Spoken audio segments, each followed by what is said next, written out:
We got another update here with the chicks. They're growing very fast, getting very big.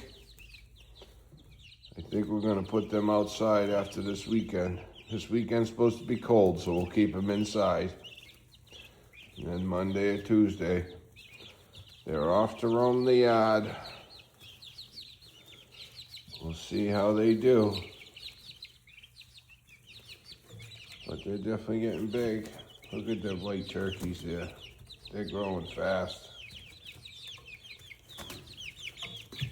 Look at this guy here. Hey, hello everyone. Say please don't forget to hit the like and subscribe.